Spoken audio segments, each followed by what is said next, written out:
¿Y si te dijera que, según los propios estudiantes, la clásica clase magistral de un profesor puede ser tan útil para aprender a investigar como una innovadora simulación por ordenador?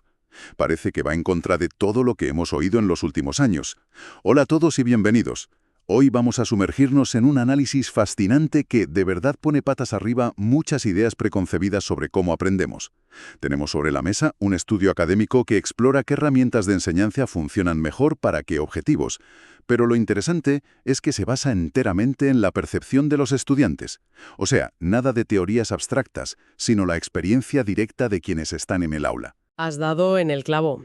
El material de hoy es un artículo de investigación de la Universidad Duke Kunsan titulado La herramienta adecuada para cada tarea. Y es una inmersión de lleno en un curso de macroeconomía donde probaron 10 técnicas de enseñanza muy diferentes, desde los exámenes de toda la vida hasta un juego interactivo sobre criptomonedas. Y la pregunta era simple: ¿qué funciona? ¿Para qué? ¿Y según quién? Importa más el alumno. Nuestra misión, por tanto, es desgranar esos datos y ver qué nos revelan realmente sobre la educación universitaria hoy en día. ¿Están las clases magistrales tan pasadas de moda como nos dicen? ¿Es el famoso aprendizaje activo la respuesta a todo? Vamos a analizarlo a fondo porque los resultados, de verdad, son de lo más sorprendente. Vale, para entender bien las conclusiones, primero hay que entender el experimento. Los investigadores no se anduvieron con chiquitas, ¿eh? Implementaron 10 técnicas de enseñanza distintas en un mismo curso. Y para que podamos seguirlo, las agruparon en 3 grandes categorías. Efectivamente. La primera es la que todos conocemos de nuestra época de estudiantes, las técnicas, digamos, tradicionales. Aquí metemos la clase magistral, donde el profesor expone, los boletines de problemas, que son básicamente los deberes de siempre, y los exámenes. Lo de toda la vida, vamos.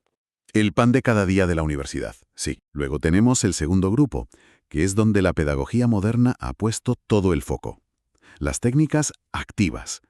La idea aquí es que el estudiante no sea un mero receptor, no. Exacto. Y en este curso probaron de todo. Reflexiones escritas, una presentación oral, donde cada uno defendía una idea de investigación, debates, discusiones en grupos pequeños. Y una que me llama la atención: consejo entre pares, donde tenían que pedir opinión a sus compañeros sobre su trabajo.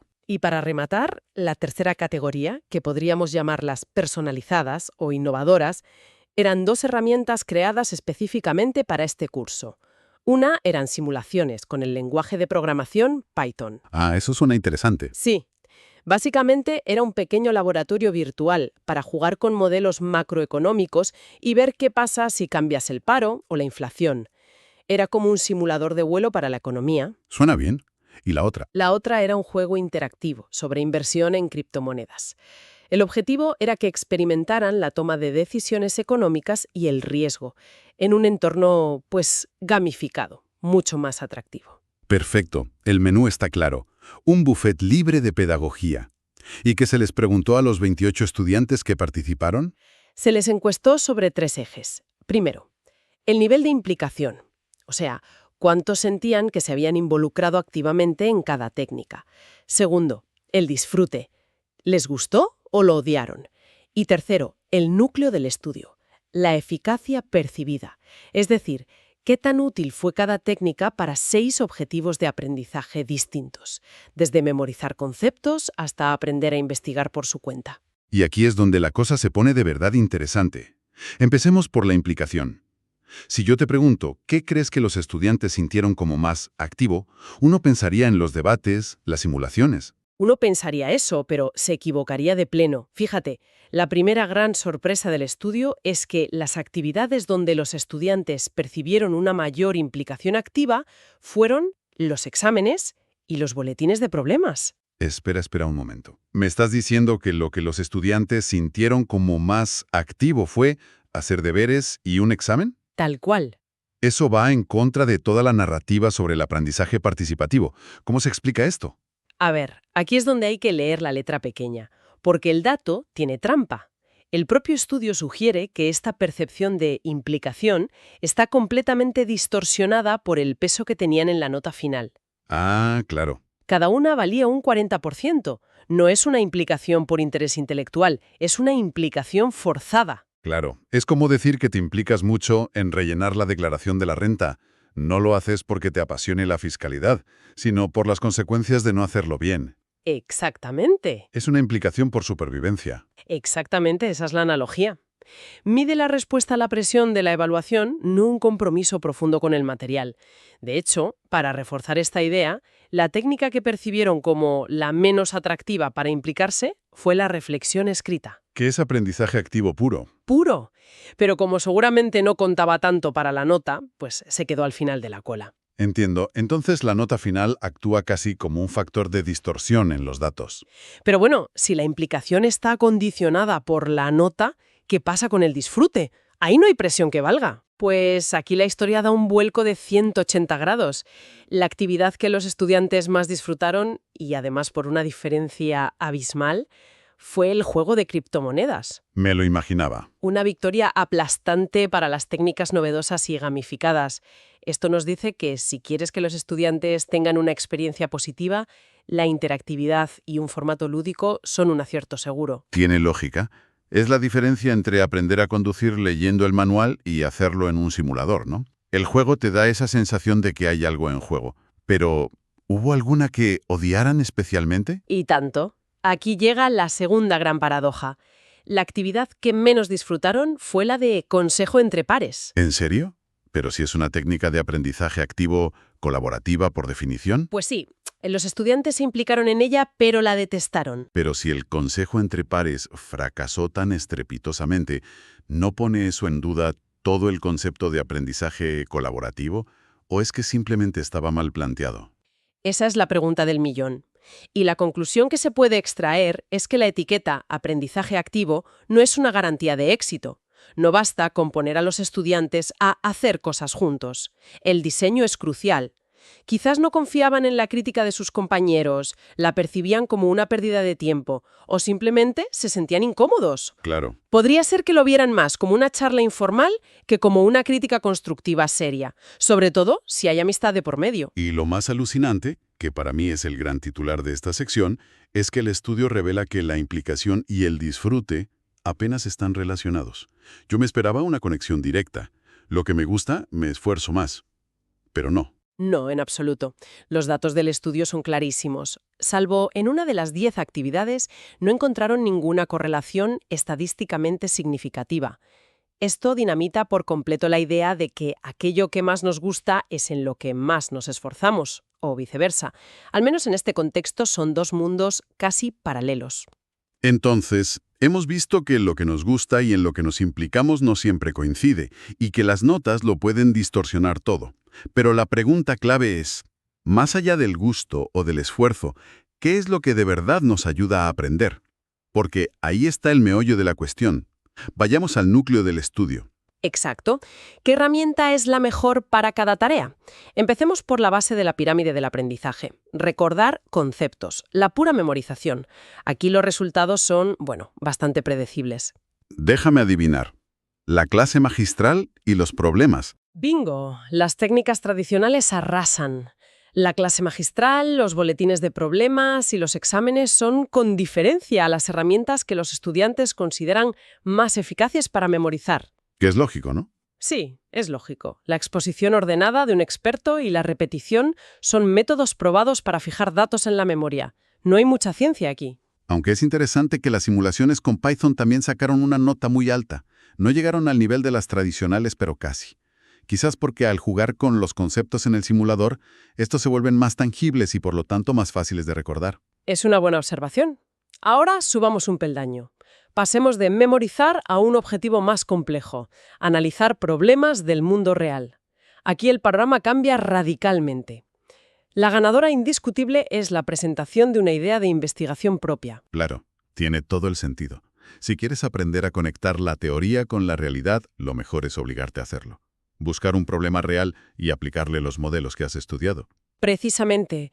Y si vamos a otro objetivo de alto nivel, como entender los pros y los contras de las políticas macroeconómicas, el debate en clase se lleva la medalla de oro. De nuevo, es la herramienta perfecta para esa tarea específica. Te obliga a investigar, anticipar argumentos y defender tu postura. ¿Sí? Hasta aquí todo parece bastante intuitivo. Para memorizar, repetición. Para aplicar, proyectos. Para argumentar, debates. pero me da la sensación de que hay alguna sorpresa escondida. La hay, y es una de las conclusiones más potentes del estudio. Para todos estos objetivos complejos que acabamos de mencionar, analizar, sopesar políticas, hay una herramienta que los estudiantes valoraron como sorprendentemente eficaz. No me digas qué es. La clase magistral. La clase magistral para aprender a analizar, pero eso choca frontalmente con la idea de que la clase magistral es un formato pasivo que solo sirve para tomar apuntes. Choca, pero los datos están ahí y nos obliga a pensar. Quizás una buena clase magistral no es solo una transferencia de datos, es un experto mostrándote cómo se piensa sobre un problema. Te estructura el conocimiento, te presenta los marcos de análisis, te enseña a hacer las preguntas correctas. Es menos como leer una enciclopedia y más como ver a un gran director que te guía a través de la complejidad. Me gusta esa analogía. No es solo recibir información, es recibir un modelo de pensamiento. ¿Y qué me dices del objetivo de aprender a trabajar en equipo? Ahí, como era de esperar, la discusión en grupos pequeños y el debate son los reyes. Son actividades diseñadas para eso. Pero una vez más nos encontramos con la paradoja del consejo entre pares. Siendo una actividad 100% colaborativa, fue de las peor valoradas en cuanto a su eficacia. Refuerza la idea de que la colaboración necesita estructura. Justo. Un grupo de debate tiene un objetivo claro, una discusión tiene una tarea. El consejo entre pares, quizá por ser demasiado abierto, no fue percibido como una forma útil de aprender a colaborar. Entendido. Llegamos entonces a la cima de la montaña, el que era uno de los focos principales del estudio. ¿Qué ayuda de verdad a los estudiantes a formarse como futuros investigadores? Aquí los datos son increíblemente claros. Si les preguntas a los estudiantes qué les resultó más útil para aprender a desarrollar sus propios proyectos, hay dos ganadores que despuntan muy por encima del resto. Las simulaciones con Python y la presentación de su idea de investigación. El mensaje es potentísimo. Cuando piensan en su futuro como investigadores, los estudiantes quieren ensuciarse las manos. Quieren herramientas prácticas que puedan manejar como un lenguaje de programación y quieren la oportunidad de empezar a defender sus propias ideas. Quieren pasar a la acción. Totalmente. De hecho, el estudio incluye una nube de palabras con los términos más repetidos por los estudiantes. Y las dos palabras más grandes con diferencia son research, investigación, y Python. No puede ser más explícito. No. Pero no podemos ignorar al tercer ganador en esta categoría porque vuelve a ser la gran sorpresa que recorre todo el estudio. Déjame adivinar. La clase magistral. La clase magistral. De nuevo, para aprender a realizar una investigación sistemática, los estudiantes la consideran fundamental. Parece que, para poder lanzarse a explorar por su cuenta, necesitan primero un mapa claro dibujado por alguien que ya conoce el territorio. Es decir, para ser un buen explorador necesitas tanto un buen mapa como un buen vehículo. La clase magistral es el mapa y herramientas como Python son el vehículo. Es una metáfora perfecta. Y en el extremo opuesto, ¿qué fue lo menos útil para aprender a investigar? Una vez más, y de forma aplastante, el consejo entre pares y los exámenes. La evaluación tradicional sirve para medir lo que sabes, pero los estudiantes no sienten que les enseñe a descubrir cosas nuevas. Bien, creo que hemos exprimido los datos. Hemos visto sorpresas, paradojas y algunas confirmaciones. Si tuviéramos que destilar las grandes ideas, los mensajes clave, ¿con qué nos quedamos? Yo diría que la primera conclusión, y la más evidente, es que no existe una única herramienta mágica. La idea de que una sola metodología es la panacea queda completamente desmontada. Un curso bien diseñado parece ser un cóctel inteligente que mezcla técnicas, eligiendo cada una para un objetivo muy concreto. La segunda, que para mí es muy reveladora, es que no podemos confundir implicación con disfrute, y tampoco con aprendizaje efectivo. La presión de una nota puede forzar un esfuerzo, pero solo las actividades bien diseñadas, como el juego, crean una experiencia positiva. La tercera, y quizás la más provocadora, es que no deberíamos enterrar tan rápido las técnicas tradicionales. La clase magistral, lejos de estar obsoleta, es percibida por los estudiantes como una herramienta potentísima, no solo para memorizar, sino para adquirir habilidades complejas. Demonizarla es un error. Totalmente. El debate debería ser sobre cómo hacer buenas clases magistrales. Y por último, que la etiqueta de aprendizaje activo no es suficiente. Debe ser específico y estar bien ejecutado. Un debate es fantástico para argumentar, pero una actividad mal diseñada, como parece que fue el consejo entre pares, puede ser contraproducente y generar frustración. Para terminar, me gustaría dejar una reflexión en el aire que el propio estudio apunta. Citan otra investigación que sugiere que a veces los estudiantes sienten que aprenden más en formatos pasivos, aunque la evidencia objetiva a veces demuestre lo contrario. Y la razón es simple. El aprendizaje activo requiere un esfuerzo cognitivo enorme. Es incómodo, te obliga a luchar con las ideas, y esa lucha puede percibirse como falta de comprensión. Eso nos lleva a una pregunta final para quien nos escucha.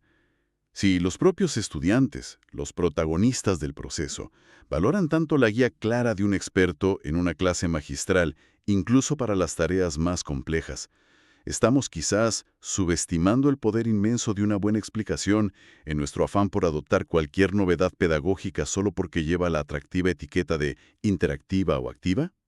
Con esa idea lo dejamos. Gracias por acompañarnos en este análisis a fondo. Hasta la próxima.